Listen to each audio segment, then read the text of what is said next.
There is a mill by the Neckar side to which many people resort for coffee, according to the fashion which is almost national in Germany. There is nothing particularly attractive in the situation of this mill. It is on the Mannheim, the flat and unromantic, side of Heidelberg. The river turns the mill wheel with a plenteous gushing sound. The outbuildings and the dwelling house of the miller form a well-kept dusty quadrangle. Again, further from the river, there is a garden full of willows and arbours and flower beds not well kept, but very profuse in flowers and luxuriant creepers, knotting and looping the arbours together. In each of these arbours is a stationary table of white painted wood, and light movable chairs of the same colour and material. I went to drink coffee there with some friends in 1840. The stately old miller came out to greet us, as some of the party were known to him of old. He was of a grand build of a man, and his loud musical voice, with its tone, friendly and familiar, his rolling laugh of welcome, went well with the keen bright eye, the fine cloth of his coat, and the general look of substance about the place. Poultry of all kinds abounded in the mill yard, where there were ample means of livelihood for them strewed on the ground; but not content with this, the miller took out handfuls of corn from the sacks, and threw liberally to the cocks and hens that ran almost under his feet in their eagerness. And all the time he was doing this, as it were habitually, he was talking to us, and ever and anon calling to his daughter and the serving maids to bid them hasten the coffee we had ordered. He followed us to an arbour, and saw us served to his satisfaction with the best of everything we could ask for, and then left us to go round to the different arbours, and see that each party was properly attended to. And as he went, this great, prosperous, happy-looking man whistled softly one of the most plaintive airs I ever heard. His family have held this mill ever since the old Palatinate days, or rather, I should say, have possessed the ground ever since then, for 2 successive mills of theirs have been burnt down by the French. If you want to see Scherer in a passion, just talk to him of the possibility of a French invasion.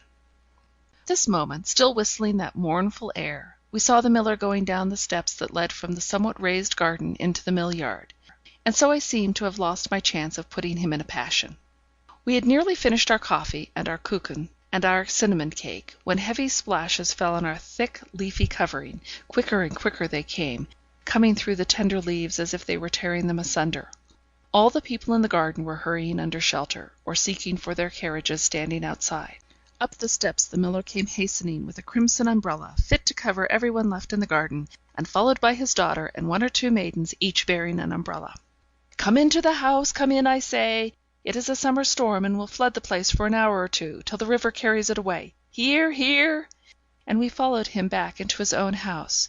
We went into the kitchen first. Such an array of bright copper and tin vessels I never saw, and all the wooden things were as thoroughly scoured. The red tile floor was spotless when we went in, but in 2 minutes it was all over slop and dirt with the tread of many feet, for the kitchen was filled, and still the worthy miller kept bringing in more people under his great crimson umbrella. He even called the dogs in, and made them lie down under the tables. His daughter said something to him in German, and he shook his head merrily at her. Everybody laughed. "What did she say?" I asked. "She told him to bring the ducks in next. But indeed, if more people come, we shall be suffocated. What with the thundery weather, and the stove, and all these steaming clothes, I really think we must ask leave to pass on. Perhaps we might go in and see Frau Scherer."